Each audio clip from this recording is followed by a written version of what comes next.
నమస్కారం n times కి స్వాగతం. హెడ్లైన్ చూద్దాం.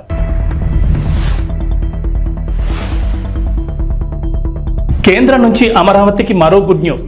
ఇతర రాష్ట్రాలతో అనుసంధానించే రహదారుల ప్రాజెక్టులకు గ్రీన్ సిగ్నల్.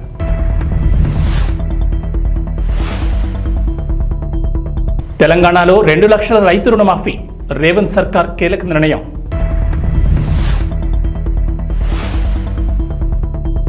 పేదల ఇంటి నిర్మాణానికి 5 లక్షలు. అర్హులను గుర్తించే అంశాలపై ప్రభుత్వ అధికారుల ఫోకస్.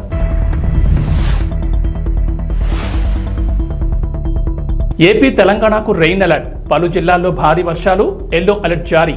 అమరావతికి కేంద్రం శుభవార్త చెప్పింది. రాజధానితో రాష్ట్రంలోని ఇతర ప్రాంతాలు, ఇతర రాష్ట్రాలతో అనుసంధానించే రహదారుల ప్రాజెక్టులకు గ్రీన్ సిగ్నల్ వచ్చింది. ఈ మేరకు కేంద్రం ప్రాథమికంగా ఆమోదం తెలపగా ఈ ప్రాజెక్టులో 189 కిలోమీటర్ల పొడవైన అమరావతి ఔటర్ రింగ్ రోడ్ సహా కీలకమైనవి ఉన్నాయి. ఈ ఓఆర్ఆర్కు 2014-19 మధ్య టీడీపీ ప్రభుత్వం చేపట్టింది.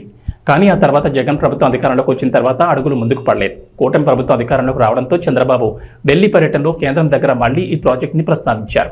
ఈ ప్రాజెక్టులకు ప్రాథమికంగా కేంద్రం ఆమోదం తెలియచేయగా కేంద్ర రవాణా, జాతీయ రహదారుల మంత్రిత్వ శాఖకు చెందిన స్టాండింగ్ ఫైనాన్షియల్ కమిటీతో పాటు పీఎంఓ ఆమోదం పొందాక ఆచరణలోకి రానున్నాయి. ప్రాథమికంగా ఆమోదం తెలిపిన వాటిలో ఎక్కువగా గ్రీన్ఫీల్డ్ హైవేలు, ఎక్స్ప్రెస్ వేలు ఉన్నాయి. ఈ ప్రాజెక్టులు పూర్తయితే అమరావతికి మిగతా ప్రాంతాలతో కనెక్టివిటీ పెరుగుతోంది. ఈ అమరావతి ఓఆర్ఆర్ భూసేకరణతో పాటుగా నిర్మాణ వ్యయానికి 20 నుంచి 25 వేల కోట్ల వ్యయం అవుతుందని కేంద్రమే భరించేందుకు ముందుకొచ్చినట్లు తెలుస్తోంది. రైతులకు 2 లక్షల వరకు రుణమాఫీ చేస్తామని రేవంత్ ప్రభుత్వం హామీ ఇచ్చిన సంగతి తెలిసిందే. పార్లమెంట్ ఎన్నికల కోడ్ నేపథ్యంలో పథకం అమలు ఆలస్యం కాగా ఆగస్టు 15 లోపు ప్రతి రైతును రుణ విముక్తులను చేస్తామని సీఎం రేవంత్ ఇటీవల ప్రకటించారు. ఈ నేపథ్యంలో రైతు రుణమాఫీ నిధుల సమీకరణపై ప్రభుత్వం కసరత్తు ప్రారంభించింది. 2 లక్షల రైతు రుణమాఫీతో పాటు రైతు భరోసా, రైతు బీమా పథకాలకు కూడా దాదాపు 40 వేల కోట్ల డబ్బులు జమ చేయాల్సి ఉంది. అందుకు రుణ సేకరణపై చేయాలని ప్రభుత్వం భావిస్తోంది. ప్రస్తుతం ప్రభుత్వాన్ని నడిపేందుకు గాను ప్రతి నెల రిజర్వ్ బ్యాంకు బాండ్ల విక్రయం ద్వారా సుమారు 5-6 వేల కోట్ల రుణ సహాయం పొందుతోంది. ఇప్పుడు రైతు సంక్షేమ పథకాలకు కూడా రిజర్వ్ బ్యాంకు నుంచి రుణాలు సమీకరించాలని ప్రభుత్వం యోచిస్తోంది. జూలై, ఆగస్టు నెలలో బాండ్ల విక్రయంపై దాదాపు 15 వేల కోట్ల నుంచి 18 వేల కోట్లు తీసుకునేందుకు రెడీ అయినట్లు తెలిసింది. ఇవే కాకుండా ప్రభుత్వ భూములను బ్యాంకుల్లో తాకట్టు పెట్టాలని భావిస్తోందట. టీజీఐఏసీ ద్వారా భూములను బ్యాంకుల్లో తాకట్టు పెట్టి 10,000 కోట్లు సమీకరించేందుకు ప్లాన్ చేస్తోంది. అయితే భూముల తాకట్టుపై త్వరలోని పూర్తి స్పష్టత రానుంది. తెలంగాణలో పేదల ఇంటి నిర్మాణానికి 5 లక్షల ఆర్థిక సహాయం అందిస్తామని ఎన్నికల ముందు కాంగ్రెస్ హామీ ఇచ్చిన సంగతి తెలిసిందే. ఇందిరమ్మ పథకం పేరుతో పేదలకు ఇంటి నిర్మాణానికి ఆర్థిక సహాయం అందించనున్నారు. సొంత జాగా ఉండి ఇళ్లు కట్టుకునే పేదలకు ఇందిరమ్మ ఇళ్ల పథకం కింద ఇళ్లు మంజూరు చేయనున్నారు. ఇక సొంత జాగా లేని వారికి ఇంటి స్థలంతో పాటు ఆర్థిక సహాయం 5 లక్షలు అందిస్తామని చెప్పారు. కాంగ్రెస్ అధికారంలోకి వచ్చిన తర్వాత ప్రజాపాలన పేరిట ప్రత్యేక కార్యక్రమం ఏర్పాటు చేసి అర్హుల నుంచి దరఖాస్తులు స్వీకరించారు. ప్రతి నియోజకవర్గానికి 3,500 ఇళ్ల చొప్పున ఏడాదికి 4.5 లక్షల ఇళ్లు మంజూరు చేయాలని ప్రభుత్వం టార్గెట్గా పెట్టుకుంది. ప్రజాపాలనలో 82.82 లక్షల మంది దరఖాస్తు చేసుకున్నారు. అయితే వీరిలో అర్హులను గుర్తించడం ప్రభుత్వానికి తలనొప్పిగా మారింది. పేదరికంలో ఉన్నవారికి ఇళ్లు కేటాయించాలని ప్రభుత్వం నిర్ణయం తీసుకున్న నేపథ్యంలో దరఖాస్తు ఇచ్చిన వారి ఆర్థిక స్తోమతను గుర్తించడం సవాలేనని అధికారులు తమ అభిప్రాయం వ్యక్తం చేస్తున్నారు. డబుల్ బెడ్రూమ్ ఇళ్ల మాదిరిగా కాకుండా అర్హులైన పేదవాడికి ఇల్లు మంజూరు చేయాలని మంత్రి పొంగులేటి శ్రీనివాసరెడ్డి ఇప్పటికే ఆదేశాలు జారీ చేశారు. ఈ నేపథ్యంలో అర్హులను గుర్తించే అంశాలపై ప్రభుత్వ అధికారులు ఫోకస్ పెట్టారు. ఆంధ్రప్రదేశ్ డిప్యూటీ సీఎం పవన్ కళ్యాణ్ ప్రస్తావించిన ఓ చెట్టు ఇప్పుడు ట్రెండ్ అవుతోంది. ఆ చెట్టు చాలా డేంజర్, వెంటనే తొలగించాలని పవన్ కళ్యాణ్ ఆదేశించారు. దీంతో అందరూ ఈ చెట్టు గురించే చర్చించుకుంటున్నారు. డిప్యూటీ సీఎం పవన్ కళ్యాణ్ కాకినాడ కలెక్టరేట్లో సమీక్ష చేశారు. ఈ సందర్భంగా స్థానిక కోనో కార్పస్ చెట్ల గురించి పవన్ దగ్గర ప్రస్తావించారు. అటవీశాఖ సమీక్షలో ఈ అంశంపై వివరించారు. ప్రజల ఆరోగ్యం దృష్ట్యా వాటిని వెంటనే తొలగించాలని పవన్ కళ్యాణ్ ఆదేశించారు. ఈ కోనో కార్పస్ చెట్లను గతంలో తన ఫామ్ హౌస్లో పెంచానని, అయితే వాటితో ప్రమాదం తెలిసి తొలగించారన్నారు పవన్ కళ్యాణ్. కాకినాడలో మొత్తం 4,602 కానో కార్పస్ చెట్లు ఉన్నట్లు గుర్తించారు. ఈ చెట్లను దశల వారీగా తొలగించాలని డిప్యూటీ సీఎం అధికారులకు సూచించారు. ఈ చెట్లను తొలగించి ప్రజల ఆరోగ్యానికి ఎలాంటి ఇబ్బందులు లేకుండా చూడాలన్నారు. పవన్ కళ్యాణ్ ఆదేశాలతో అధికారులు చెట్లను తొలగించేందుకు సిద్ధమయ్యారు. ఆంధ్రప్రదేశ్ ముఖ్యమంత్రి నారా చంద్రబాబు నాయుడుతో పాటుగా మంత్రులు నారా లోకేష్, పొంగూరు నారాయణ, కింజరపు అచ్చెన్నాయుడు, కొల్లు రవీంద్రతో పాటు టీడీపీ నేతలపై కేసుల్ని సీబీఐ, ఈడీలకు అప్పగించాలని ఏపీ హైకోర్టులో పిల్ దాఖలైంది. వీరితో పాటుగా ఎమ్మెల్యే చింతమనేని ప్రభాకర్, మాజీ మంత్రి దేవినేని ఉమామహేశ్వరరావు, వ్యాపారవేత్తలు లింగంనేని రమేష్, వేమూరు హరికృష్ణ ప్రసాద్తో పాటు పలు కంపెనీలపై నమోదు చేసిన కేసులను అప్పగించాలని కోరారు. చంద్రబాబుతో పాటు ఇతరులపై స్కిల్ డెవలప్మెంట్, మద్యం, AP fibre net, Amaravati assigned భూములు, ఇసుక, Amaravati inner ring road alignment సహా కేసులు నమోదయ్యాయని పిల్లో గుర్తు చేశారు. ఈ కేసుల్లో పోలీసులు నిష్పాక్షికంగా దర్యాప్తు చేసే పరిస్థితులు లేవని, నిష్పాక్షిక, పారదర్శక, వేగవంత దర్యాప్తు కోసం ఈ కేసుల్ని సిబిఐ, ఈడీలకు అప్పగించాలని సీనియర్ జర్నలిస్ట్ బాలగంగాధర్ తిలక్ ఈ పిల్ దాఖలు చేశారు. హైదరాబాద్ లోని కుమారి ఆంటీని బాలీవుడ్ నటుడు సోనూ సూద్ కలిశారు. కుమారి ఆంటీతో సరదాగా కాసేపు మాట్లాడి సమయం గడిపారు.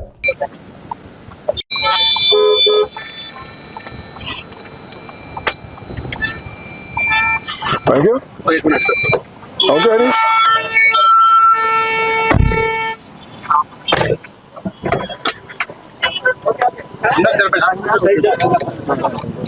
Bye, welcome to Hyderabad. Hello. How are you doing? How are you? Thank you. Thank you. Ram se. How are you doing? Ram se. Bye, इधर से. अरे ले लेफ्ट लोकल. भाई.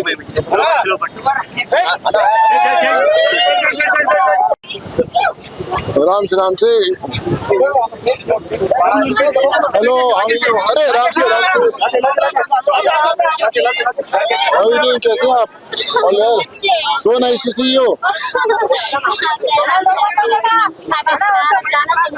Same here.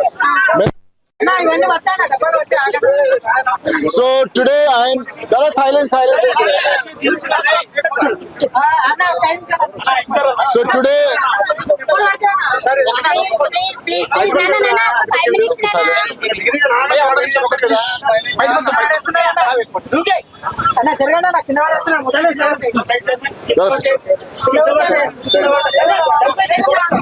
So now I'm with Kumari aunty.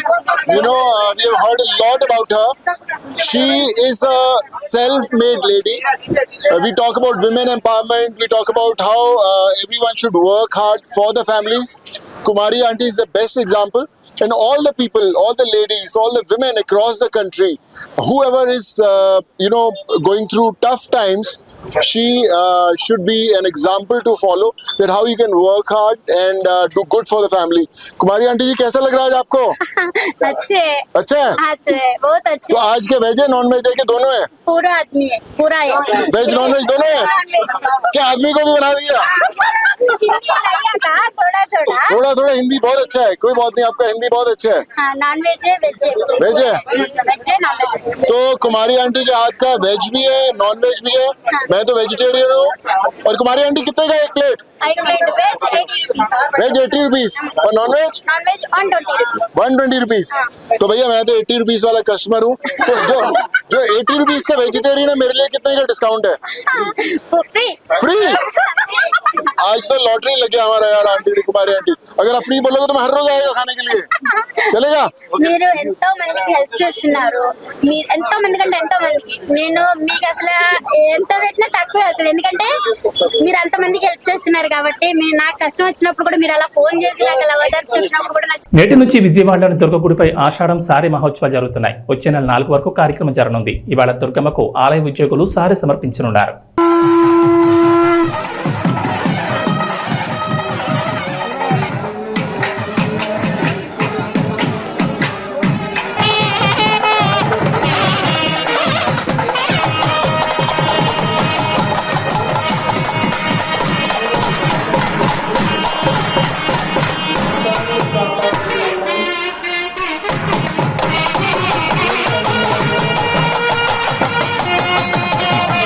సత్యవేడలోని oh dealer షాప్లో ration బియ్యం కోసం వచ్చిన ప్రజలు బియ్యాన్ని చూసి షాక్ అయ్యారు. రేషన్ బియ్యంలో పురుగులు ఉన్నాయని చెప్పారు. ఓల్డ్ స్టాక్ను ప్రజలకు వినియోగిస్తున్నారంటున్నారు. పేద ప్రజలకు కడుపు కోతను మిగులుస్తున్నారంటున్నారు. దుకాణాల్లో డబ్బులు పెట్టి బియ్యం కొని తిని స్తోమత లేక ప్రభుత్వం ఇచ్చే రేషన్ బియ్యంతో కడుపు నింపుకునే పేద ప్రజలు కడుపులు కొడుతున్న వైనం అయితే ఇక్కడ కనిపిస్తోంది. రేషన్ బియ్యంలో పురుగులు ఉండడం, ఇలాంటి బియ్యం తినడం వల్ల ఆరోగ్యం దెబ్బతినడం ఖాయమంటున్నారు. రేషన్ డీలర్స్ తెలిపిన సమాచారం మేరకు 3 సంవత్సరాల ముందు అక్రమంగా రవాణా చేసిన బియ్యాన్ని ఆ గోడౌన్లో ఉంచడం వల్ల అందులో ఉన్న చీడ పురుగులు కొత్త స్టాక్లో వస్తున్నాయని, ఆ పాత స్టాక్ను క్లియర్ చేస్తే తప్ప సమస్యకు పరిష్కారం ఉండదని రేషన్ డీలర్స్ సమాధానమిస్తున్నారు. అధికారుల నిర్లక్ష్యం వల్ల పేదలకు నష్టం జరుగుతోంది. రేషన్ డీలర్స్ల నిర్లక్ష్యమా లేదా అధికారుల నిర్లక్ష్యమా అన్నది గమనార్హం. ప్రభుత్వం మారినా పేద ప్రజల సమస్య అలానే ఉంది. ఖచ్చితంగా అధికారులు పేద ప్రజల సమస్యను దృష్టిలో పెట్టుకుని సమస్యను పరిష్కరించాలని ప్రజలు కోరుతున్నారు.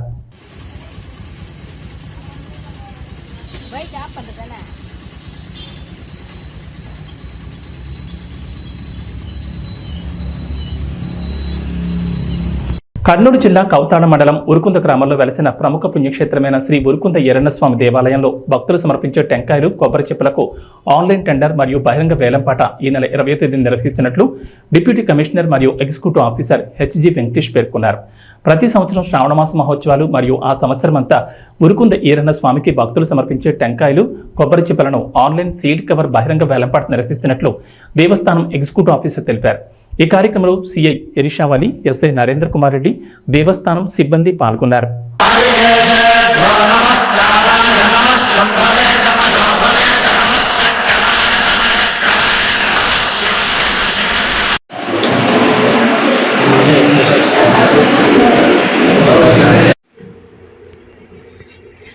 ప్రతి సంవత్సరము దేవస్థానంలో టెంకాయలు అమ్ముకోవడానికి హక్కు మరియు భక్తులు సమర్పించు కొబ్బరి మొప్పులను సేకరించుకునే హక్కు ఒక సంవత్సరం కాలానికి, అంటే ఈసారి శ్రావణ మాసం కవర్ అయ్యేటట్టుగా 11 నెలలకు పెట్టడమైనది. అందులో ఆన్లైన్ టెండరు, సీల్డ్ టెండరు, బహిరంగ వేలం నిర్వహించడమైనది. ఆన్లైన్ టెండర్లో ఎవరు పాల్గొనలేదు, బహిరంగ వేలంలో కూడా ఎవరు పాల్గొనలేదు. సీల్డ్ టెండర్ లో ముగ్గురు పాల్గొన్నారు. ముగ్గురులో ఒకరు డిస్క్వాలిఫైడ్ అయినారు డిపాజిట్ కట్టినందుకు. ఇంకా ఇద్దరు వాటిలో ఒకరు వచ్చేసి రామన్న గౌడ్ అని, ఆయన హైయెస్ట్ బిడ్ గా 75,699 రూపాయలకు కోట్ చేశాడు. కండిషన్స్ ప్రకారము సీల్డ్ టెండర్ తెలిసిన వెంటనే డబ్బు చెల్లించాలి. కానీ ఇంతవరకు ఆయన చెల్లించినందుకు మేము ఆ టెండర్ క్యాన్సిల్ చేస్తూ మళ్ళీ ఈ నెల 20వ తారీఖున పునః టెండర్ మేము ఇన్వైట్ చేస్తున్నామండి. ఓం నమస్తే. గజ్వేల్లో క్యాసారం రోడ్డు వద్ద ఇన్స్పెక్టర్ సైదా పోలీసులు సిబ్బందితో కలిసి విస్తృతంగా వాహనాలు తనిఖీ చేస్తూ డ్రంక్ అండ్ డ్రైవ్ టెస్టులు నిర్వహించారు. ఈ సందర్భంగా మాట్లాడుతూ మద్యం సేవించి వాహనాలు నడపొద్దని సూచించారు. వాహనదారులలో ప్రజలలో మార్పు వచ్చినప్పుడు మాత్రమే రోడ్డు ప్రమాదాలు తగ్గుతాయని తెలిపారు. రోజు రోజుకి వాహనాల రద్దీ పెరుగుతోందని దాన్ని దృష్టిలో ఉంచుకుని సేఫ్టీ సెక్యూరిటీగా డ్రైవింగ్ చేయాలని సూచించారు. రోడ్డు నిబంధనలు, ట్రాఫిక్ నిబంధనలు పాటించాలని సూచించారు. ట్రిపుల్ రైడింగ్ పై ప్రతిరోజు డ్రంక్ అండ్ డ్రైవ్ నిర్వహిస్తామని తెలిపారు. ఈ కార్యక్రమంలో గజ్వేల్ పోలీస్ సిబ్బంది తదితరులు పాల్గొన్నారు.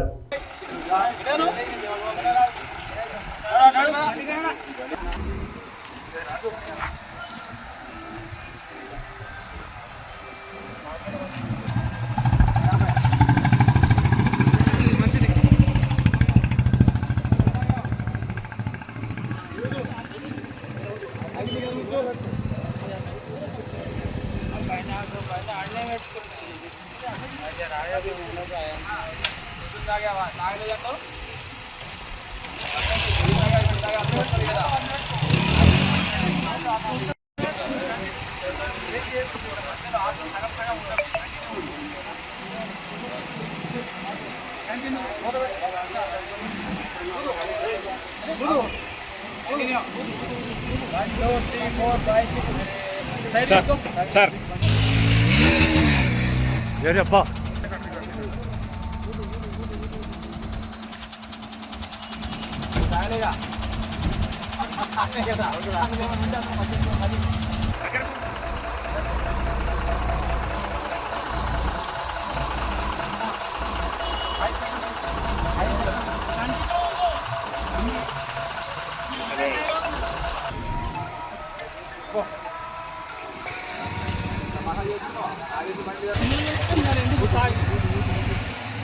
పిల్లలుండే తాగాలంటే లేకుండా ఉండవా?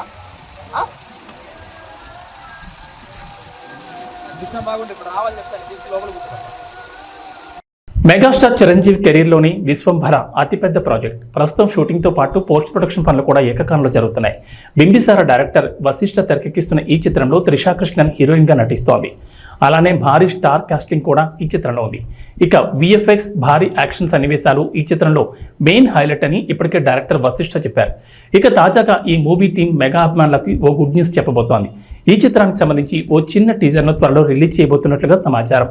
మేకింగ్ విజువల్స్, చిరంజీవి లుక్ను ఈ టీజర్లో రివీల్ చేయబోతున్నారట. ఈ చిత్రం 2025 జనవరి 10న ప్రేక్షకుల ముందుకు రానుంది. మరి ఈ టీజర్ వేరే రేంజ్లో ఉంటే మాత్రం సినిమా ప్రీ రిలీజ్ బిజినెస్ గట్టిగానే జరిగే అవకాశం ఉంది. ఎంఎం కీరవాణి ఈ సినిమాకి సంగీతం అందిస్తున్నారు. ఇక ఈ సినిమాలో బాలీవుడ్ చెందిన కునాల్ కపూర్ కూడా ఓ పవర్ఫుల్ రోల్లో నటించబోతున్నారు. ఈ విషయాన్ని ఇటీవలే మూవీ టీం ప్రకటించింది. అయితే ఆయన ఏ పాత్రలో నటిస్తున్నారనేది మాత్రం చెప్పలేదు. త్రిషతో పాటు నాసామిరంగా హీరోయిన్ ఆషికా రంగనాథ్ కూడా విశ్వంభర్లో నటిస్తుండడం విశేషం. మొత్తం ఈ సినిమాలో 5 హీరోయిన్లు ఉండబోతున్నారని ఎప్పటి నుంచో టాక్ ఉంది. ఇప్పటికే త్రిష, ఆషికా పేర్లను ప్రకటించారు. త్వరలోనే మీనాక్షి చౌదరి, సురభి, ఇషా చావ్లా పేర్లను కూడా రివీల్ చేసే అవకాశం ఉంది. ఇక ఇందులో రావు రమేష్ కూడా ఓ పాత్రలో నటిస్తున్నట్లు సోషల్ మీడియాలో ప్రచారం జరిగింది. ఆయనే మెయిన్ విలన్ అని కూడా అంటున్నారు. కానీ ఇప్పటి వరకు మూవీ టీం అయితే దీనిపై క్లారిటీ ఇవ్వలేదు. మొన్నటి వరకు హైదరాబాద్లోని ఓ భారీ సెట్లో ఈ సినిమా షూటింగ్ జరిగింది. జూలై చివరి నాటికి ఈ సినిమా షూటింగ్ కంప్లీట్ చేయాలని వశిష్ఠ అనుకుంటున్నారు. ఇప్పటికే చాలా యాక్షన్ సీక్వెన్స్ల చిత్రీకరణ పూర్తయిందని సమాచారం. విజువల్ ఎఫెక్ట్స్కు ప్రాధాన్యం ఎక్కువగా ఉండే ఈ సినిమాను 200 కోట్ల బడ్జెట్తో నిర్మిస్తున్నారు. సోషియో ఫ్యాంటసీ జోనర్లో చిత్రం రాబోతోంది.